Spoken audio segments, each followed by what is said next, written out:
자, 우리 이나부중 3학년 친구들 반갑습니다. 역사 온라인 클래스 오늘 3강 수업 시간입니다. 어떻게 1강, 2강 수업은 들을만 했나요? 어떻게 선생님이 이렇게 화면에 나와서 실판에 설명을 하고 여러분들이랑 이렇게 약간 소통하는 듯한 느낌으로 수업을 진행을 해봤는데 여러분들이 어떻게 잘 집중이 됐는지를 모르겠습니다. 선생님도 이렇게 여러분들에게 멀리 있지만 온라인이지만 이렇게 조금씩 다가가는 노력을 할 테니까 여러분들도 그냥 집에 있다고 온라인 수업 그냥 클릭 이렇게만 하지 말고 열심히 노력해서 올려주시는 선생님들의 어떤 그런 마음을 좀 여러분들이 좀 잘 생각을 해줬으면 좋겠습니다. 지금 모두가 다 힘든 상황이죠. 여러분들도 힘들 거고 선생님들도 학교에서 여러분들을 보지 못하는 그런 그리움, 아쉬움 때문에 많이 힘들어하고 있습니다. 조금만 우리가 버텨서 이 고난을 좀 극복할 수 있었으면 좋겠습니다. 또 역사라는 과목이 이렇게 한번 쭉 우리 과거에 있었던 일들을 쭉 살펴보면 우리 대한민국 국민들 또 더 전에는 조선, 고려 이런 우리 백성들이 항상 어려움을 극복하면서 성장하는 그런 역사였습니다. 여러분들도 이런 위기가 여러분들의 성장의 기회라고 생각을 하시고 조금만 버티면서 수업 열심히 들었으면 좋겠습니다. 자, 오늘은 여러분과 3강 수업 시작이고요. 오늘은 혁명, 그 중에서도 산업혁명에 대해서 공부를 하도록 하겠습니다. 지난 시간까지는 영국혁명에 대해서 공부를 했었죠. 복습 한번 해볼까요? 영국혁명은 크게 두 가지로 나눌 수 있었다. 하나는 여기 청교도혁명과 하나는 명예혁명, 이렇게 나눠서 우리가 공부를 했었죠. 청교도혁명은 권리청원이라는 문서가 연결이 돼 있고, 명예혁명은 권리장전이라는 문서와 연결이 돼 있다. 이 두 가지 포인트를 꼭 잘 기억을 하고 있어야 된다고 이야기를 했습니다. 자, 오늘은요, 어떤 정치적인 혁명보다는요, 경제적인 대전환, 산업혁명에 대해서 공부를 하도록 하겠습니다. 산업혁명이란 단어, 여러분들은 혁명이란 단어를 많이 들어봤을 거예요. 경제적인 혁명을 봤을 때 우리가 제4차 산업혁명 이런 얘기 많이 들어봤죠. 그런데 그 산업혁명이란 단어가 어디서 나온 거냐면 지금 요 시기, 이제 우리가 오늘 배울 요 시기에 등장하기 시작을 합니다. 과연 어떤 내용이 바뀌었길래, 도대체 어떻게 경제적으로 대전환이 됐고 변화가 됐길래 혁명이란 단어를 붙여가면서까지 우리가 공부를 하는지 한번 알아보도록 하겠습니다. 여러분들이 준비할 것은 프린트 있고요. 지난 시간에 선생님이 올려준 프린트, 영국혁명과 연결되는 부분, 산업혁명과 그 다음 장인 또 산업혁명 페이지가 있습니다. 여러분들 프린트로는 아마 29페이지라고 되어 있을 거고요. 제2 산업혁명으로 나타난 새로운 변화, 요 프린트까지 오늘 공부를 할 거예요. 오늘은 프린트 2장을 나가는 겁니다. 자, 그러면 한번 공부해 보도록 하겠습니다. 선생님이요, 칠판에는 산업혁명의 흐름을 좀 적어 놨습니다. 산업혁명이 어떻게 시작을 했으며, 산업혁명이 어떻게 발달을 했으며, 산업혁명이 어떤 결과를 발생시켰는지 이 부분에 대해서 오늘 공부를 할 건데요. 하나씩 한번 살펴보도록 하겠습니다.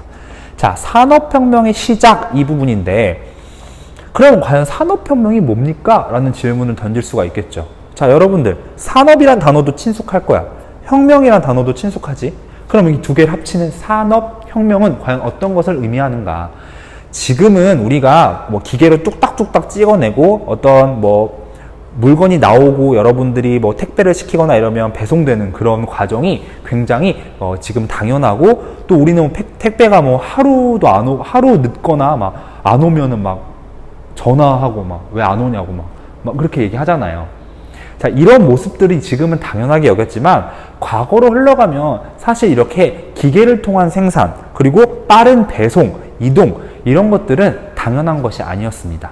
그런데 이제 그런 것들이 발생하기 시작하면서 전체적으로 생활 패턴이 변화하기 시작하겠죠.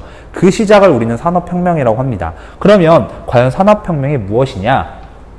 기계라는 것이 발생을 하고요. 기계라는 것이 탄생을 하면서 이 기계로 찍어내는 과정 속에서 이제 사람 한 명이 하는 일을, 사람 100명이 하는 일을 기계 하나가 다 하기 시작을 합니다. 그러면 사람 100명이 필요하던 걸 기계 하나로 이제 생산이 가동이 되는 거예요. 그럼 그 기계가 여러 개가 모이면 뭐가 됩니까? 공장이 되겠죠. 그런 공장 속에서 그러면 사람 100명이 물건 하나를 만들었던 걸 기계가 100개면 물건이 엄청 많이 나오겠죠. 즉 공장제로 통한 대량 생산이 등장을 하기 시작을 하는 겁니다. 그래서 기계의 발생과 공장의 탄생 그리고 대량 생산으로 인해서 이 모든 구조 속에서 전체적인 경제 구조가 바뀌는 과정이 바로 산업혁명이라고 할 수가 있겠습니다.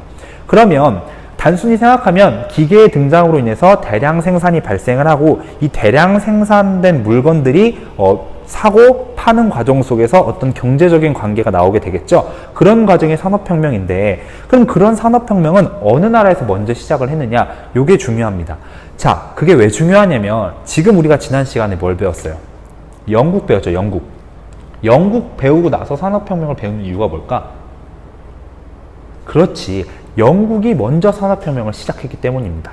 자, 그러면 왜? 자, 과연 왜 영국이 먼저 산업혁명을 시작할 수 있었는가? 요거에 대한 배경 지식이 중요합니다. 여러분들은 여기 별표예요, 별표. 프린트 보시면 산업혁명이 시작된 배경이라고 선생님이 적어놨어요. 이 부분이 굉장히 중요합니다. 프린트 없는 친구는 여기 칠판 보시면 되겠습니다. 자, 왜 영국에서 먼저 산업혁명이 발생을 했냐? 첫 번째로는요, 자본이 축적돼 있습니다.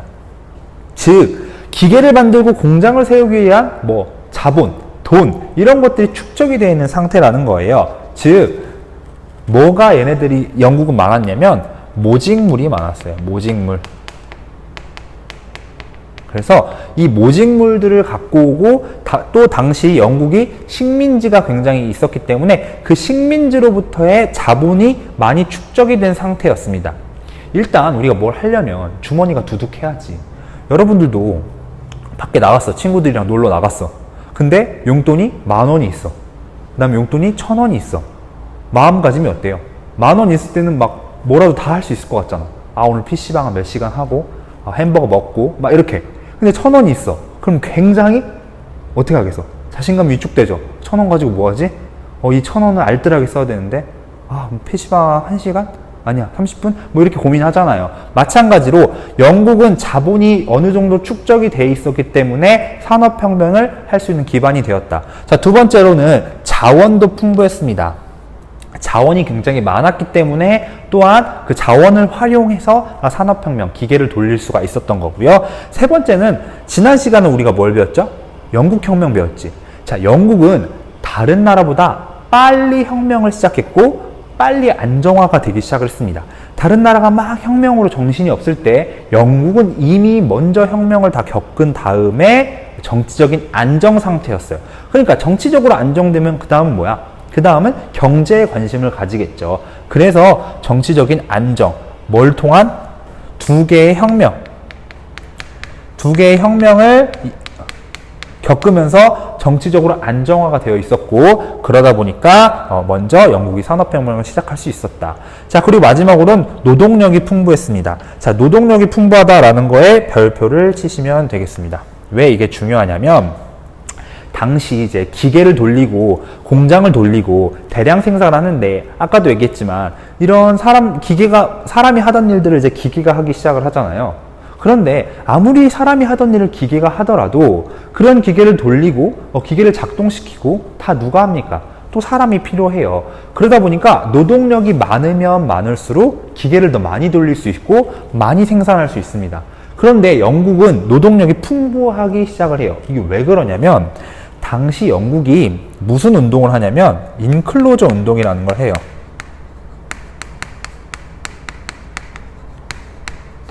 인클로저 운동이 뭐냐면 당시에 원래 이 공장을 돌리기 이전에는 뭘 먹고 살았을까? 그치, 농사 지면서 살았을 거 아니야. 농사 짓고 땅 막 밭 갈고 이러고 살았는데 이 인클로저 운동이 뭐냐면 그 땅에다가 울타리를 치기 시작을 하는 거예요. 자, 보세요. 원래 이렇게 농사 짓는 땅이 있었어.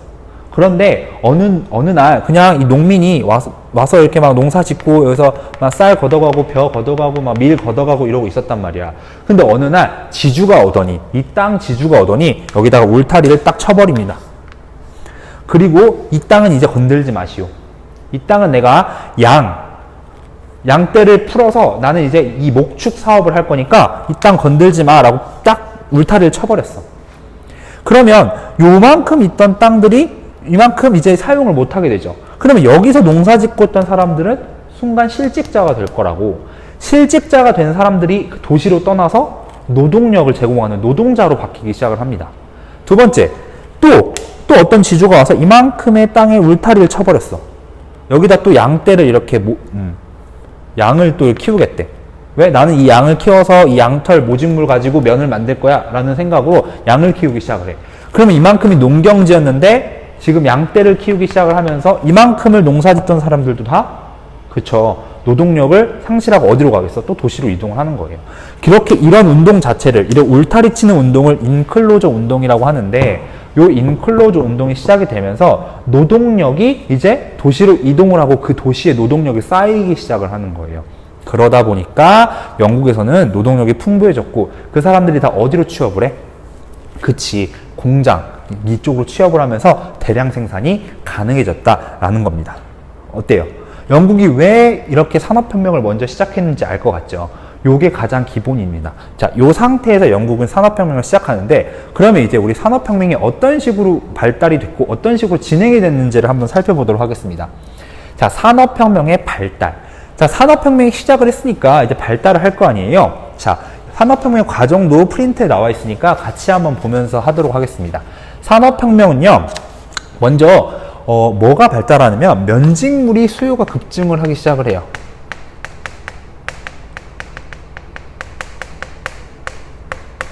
이게 뭐냐면 지금 여러분이 입고 있는 옷 있죠.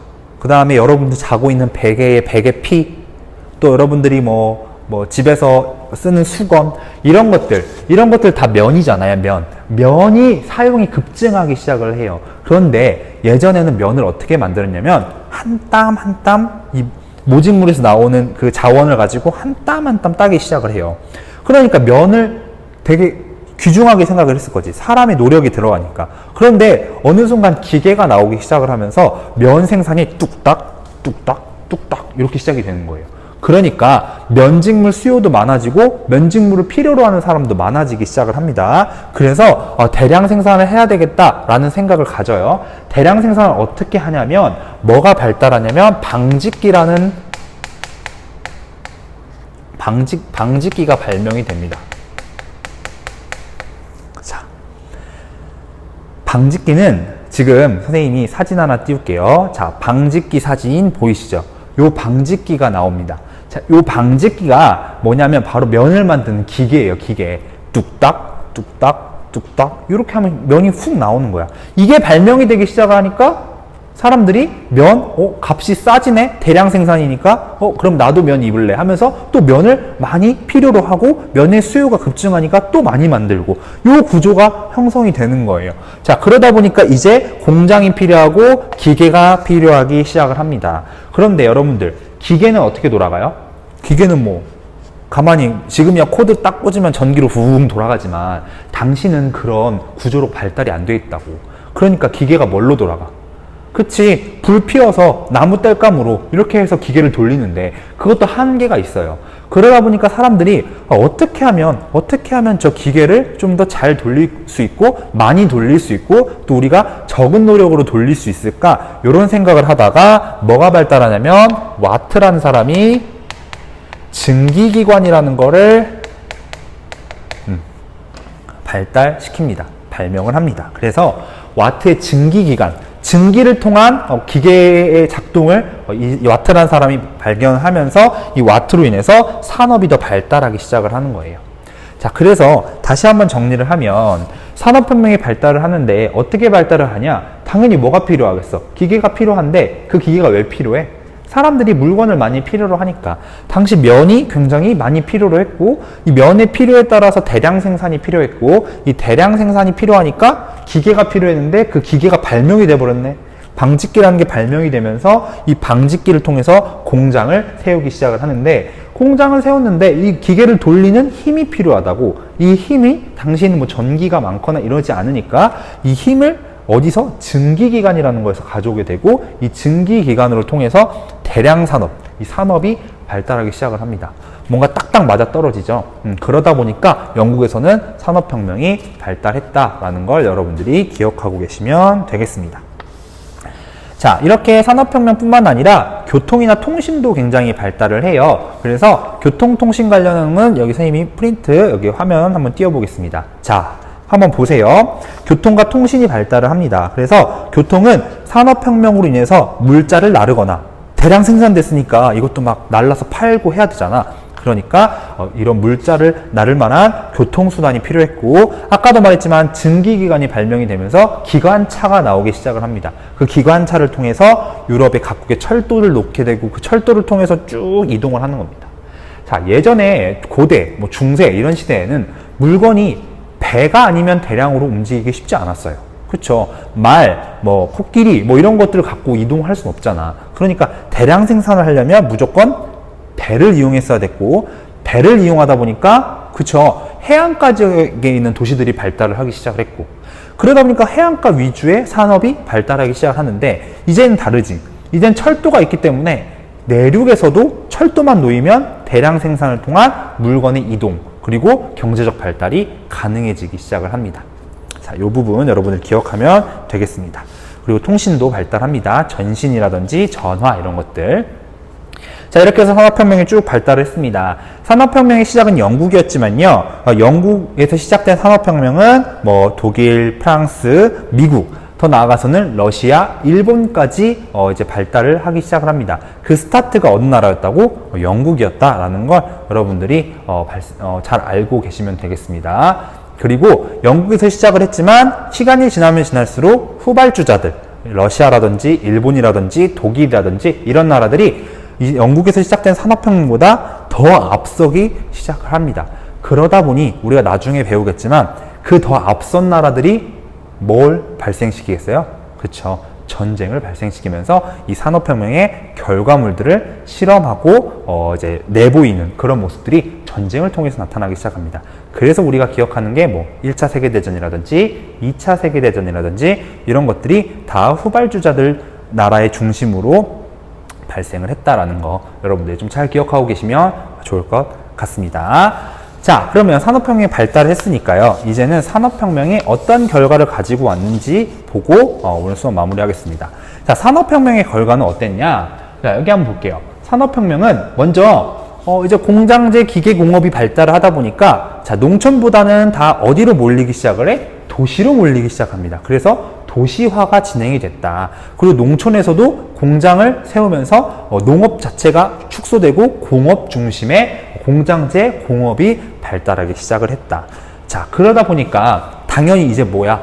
예전에는 내가 농사짓고 내가 농사지은 쌀로 내가 농사지은 밀로 밥 먹고 그렇게 살면 됐지만 이제는 공장에서 찍어낸 물건을 갖다 팔고 갖다 판 돈으로 또 다른 물건을 사고 자, 이런 교류가 발생을 하기 시작을 하죠. 자, 이런 시장 중심의 교류는 우리가 자본주의라고 하잖아요. 이 자본주의가 발달을 하기 시작을 합니다. 그러니까 내가 공장주야. 내가 공장의 주인이야. 그러면 그 사람은 돈을 많이 벌겠죠. 내가 공장에서 일하는 그냥 직원이야. 그러면 그냥 월급 받고 돈을 적게 번다고. 뭐가 발생을 해요? 누구는 돈이 많고 누구는 돈이 적고 이런 구조가 발생해. 그러다 보니까 자본가라는 돈 많은 사람들이 성장을 하기 시작을 하고요. 이런 자본가들의 성장으로 인해서 빈부격차가 발생을 하는 겁니다. 누구는 돈을 많이 벌고 누구는 돈을 적게 벌고 이런 모습들. 자, 그리고 물질이 당연히 풍요로워지겠죠. 기계로 찍어내니까 얼마나 많이 생산되겠어요. 예전에는 지금은 우리가 수제화, 뭐 수제 신발, 뭐 수제 제품 이런 거는 그게 더 비싸잖아요. 사람이 노력이 한 땀 한 땀 들어간 거. 예전에는 공장으로 찍어내는 게 그냥 완전 이거지. 그러니까 물건이 많이 생산되고 많이 팔고 이런 것들이 중심으로 되다 보니까 물질이 굉장히 풍요로워지고 그런 과정 속에서 교통이라든지 통신도 발달한다. 이렇게 여러분들이 기억하고 계시면 좋을 것 같습니다. 모든 것에는 뭐가 있다? 단점이 있다. 이러한 장점도 있고 이러한 특징도 있지만 산업혁명은 어마무시한 단점, 문제점을 가지고 있었습니다. 자, 산업혁명의 문제점 한번 살펴볼게요. 산업혁명 먼저 노동의 문제가 발생을 합니다. 지금은 어디 가서 여러분들이 뭐 아르바이트를 하거나 내가 어디 취직을 해서 일을 하면 내가 일할 수 있는 어떤 권리라든지 이런 것들이 법으로 딱 정해져 있고 몇 시간 이상 일 못하게 돼 있고 과잉 노동을 할 시 돈을 더 받게 돼 있고 이런 게 규정화돼 있지만 이제 막 탄생한 이런 산업혁명의 구조 속에서 내가 공장 주인이라면 밤새도록 일을 시켜서 물건을 많이 발생시키면 발생시킬수록 돈이 많이 벌릴 거 아니야. 그러니까 너나 할 거 없이 그냥 막 일을 시키는 거예요. 즉 노동 문제가 발생을 합니다. 대표적인 노동 문제가 뭘까요? 그쵸. 아동. 노동력이 싼 아동이라든지 아니면 여성들. 섬세한 능력을 갖고 있는 여성들을 이용해가지고 공장을 막 돌린다든지. 그러다 보니까 노동 문제, 어떤 그런 인권 문제 이런 것들이 발생을 합니다. 여러분들 나눠드린 프린트 선생님이 자료 노트에 보시면요. 자, 여기 잠깐 자료 노트 좀 띄워볼게요. 자료 노트 보면 산업혁명이 가져온 사회변화라고 해가지고 아동노동에 대한 현실을 적어놓은 게 있습니다. 그래서 거기 보면은 보시면 첫 번째 줄 보면 보통 8세에서 9세 아이들이 고용된대. 지금 초등학교 막 입학한 조그미들, 어린애들 그런 애들을 고용을 해가지고 단순 노동을 막 시키는 거예요. 노동시간과 식사시간, 휴식시간 제외, 노동시간은 거의 14시간에서 16시간. 하루가 24시간인데 잠자는 시간 빼고 진짜 그냥 일만 시키는 거야. 그리고 감독자가 매질하면서 얘네들을 일을 시키면서 그냥 그렇게 학대하듯이 노동을 시켰던 모습들이 그 글에 나와 있습니다. 굉장히 문제점이라고 할 수 있겠죠. 자, 그리고 나서 계층 대립이 심화된다. 두 번째 문제점입니다. 계층 대립이 뭐야? 아까 말했지만 누구는 돈 많이 벌어. 누구는 소외돼. 누구는 돈 못 벌어. 그러다 보니까 자본가 계급이 발생을 하고 소시민, 그 다음에 중소시민 이런 시민 계급이 발생을 하는 거야. 돈 없는 빈민 계급. 그러다 보니까 그들 사이에 계급적 분화가 발생을 하기 시작을 합니다. 그래서 계층이 대립된다라는 걸 여러분들이 보시면 되겠고요. 그 다음에 자본주의가 발생을 하면서 자본주의 문제점이 발생합니다. 여러분들 장난으로 그런 얘기 많이 하죠? 자본주의의 노예. 돈이면 다 하는 이런 얘기 많이 하잖아요. 이때 자본주의의 문제점이 뭐겠어, 결국에는? 그렇죠. 이런 노동 문제라든지 계층 대립을 무시한 채 많이 생산해서 돈을 많이 벌면 장땡 이런 생각이 드는 거예요. 사람의 인권이라든지 사람의 어떤 도덕적 윤리라든지 이런 것들을 배제한 채 그냥 시장 구조 속에서 대량 생산을 통한 대량으로 돈을 많이 버는 그런 모습들만 혈안이 돼가지고 그냥 일을 막 시키거나 이런 모습들, 이런 것들이 문제점이 발생을 합니다. 그러다 보니까 이걸 적극적으로 지적하면서 이 자본주의는 잘못된 거다. 자본주의가 아니라 공동으로 우리가 생산해서 공동으로 분배를 하고 그렇게 해서 똑같이 나눠 갖는 그런 사회가 돼야 된다라고 주장한 사람들이 나타나기 시작을 해요. 그게 뭐예요? 그게 사회주의라는 겁니다. 그게 사회주의가 발생을 하는 거예요. 선생님이 여기서 말하고 싶은 건 자본주의가 더 좋아요, 사회주의가 더 좋아요, 이게 아니라 자본주의라는 구조 속에서 이들을 비판하면서 나타난 사회주의가 등장을 하고요. 그 사회주의의 대표적인 사람이 선생님이 지금 프린트에도 여기도 띄운 그쵸? 이 사람 보입니까? 자, 마르크스라는 사람입니다. 마르크스, 사회주의 사상가가 등장을 하게 되는 겁니다. 그쵸? 알겠죠? 자, 이렇게 해서 지금까지 이렇게 해서 산업혁명의 여러 구조를 좀 쭉 살펴봤습니다. 자, 프린트 2장에 걸쳐서 했는데 먼저 정리하면서 오늘 수업 마무리하도록 할게요. 자, 첫 번째로는 산업혁명의 시작을 하고 산업혁명이 발달을 하면서 산업혁명의 결과가 발생을 합니다. 산업혁명의 시작은 영국에서 먼저 시작을 했다. 그래서 영국에서 산업혁명이 어떤 배경 속에서 먼저 발달할 수 있었는지 요거 포인트로 잡아두시고 그 다음에 산업혁명이 발달을 하게 되는데 발달은 먼저 수요가 많아진다. 면직물도 중요하지만 뭔가 수요가 많아진다. 필요가 많아진다. 요걸 잘 생각하시면 필요하니까 만들어야 될 거 아니야. 그래서 대량으로 만들어. 그 만드는데 그냥 만들어? 아니, 기계를 만들어. 기계를 통해서 만들어. 그 기계가 발명이 돼요. 그 기계의 발명으로 대량 생산의 공장이 만들어지고 그 공장의 기계를 돌리기 위한 증기 기관도 발명이 되면서 발견이 되면서 산업이 적극적으로 발달을 하기 시작을 하는 거죠. 이런 구조 속에서 그쵸, 도시화가 진행이 되고 공장이 만들어지고 그 다음에 자본주의라는 게 발달하면서 자본주의의 자본가가 성장을 한다. 그러다 보니까 교통이나 통신, 물질 이런 것들이 쭉 발달이 되는데 이러한 긍정적인 영향도 있었지만 부정적인 문제점도 있다. 그래서 노동 문제, 아동 문제, 여성 문제, 인권 문제라든지 이런 것들이 발생을 하고 계층이 심하게 대립을 한다. 많은 사람과 돈을 적게 가진 사람 사이에 빈부 격차가 발생하면서 계급이, 계층기 발생을 하게 되고, 그 다음에 이런 자본주의 문제점을 지적하는 사회주의가 등장을 하면서 사상적인 대립까지 발생을 한다라는 걸 여러분들이 꼭 기억을 하고 계시면 되겠습니다. 자, 이렇게 해서 우리가 지난 시간에 영국혁명 배웠고, 영국에서 먼저 시작된 산업혁명까지 공부했습니다. 자, 경제적, 정치적 모든 혁명을 다 좀 살펴봤어요. 자, 그러면 이제 영국에서 시작된 이런 혁명과 이런 산업혁명의 흐름을 이어받아서 다른 나라에선 또 어떤 혁명들이 발생을 하고 있었을까요? 그렇죠? 우리가 이 다음에 살펴볼 혁명은 프랑스에서 발생한 프랑스 혁명입니다. 자, 한 가지 얘기하면 프랑스 혁명은요, 그 과정이 굉장히 좀 복잡하고요, 규모도 굉장히 큽니다. 그리고 프랑스 혁명은 또 그 영향력 또한 어마무시합니다. 그래서 각 유럽에 영향을 또 많이 미친 혁명이기도 합니다. 그래서 영국 혁명도 중요했지만 프랑스 혁명도 유럽사에서는 굉장히 중요한 혁명으로 기록이 되고 있습니다. 다음 시간에는 프랑스 혁명을 배울 겁니다. 자, 여러분들도 프랑스 혁명 혹시 예습할 친구들은 교과서 한번 쭉 읽어보시고요. 선생님 무슨 예습입니까? 그러면 그냥 다음 시간 수업 또 열심히 들을 준비해서 다음 4강 때 선생님이랑 한번 만나도록 하겠습니다. 자, 오늘 3강 수업 듣느라 굉장히 고생했고요. 다음 시간 4강에서 뵙도록 하겠습니다. 여러분 수고하셨습니다.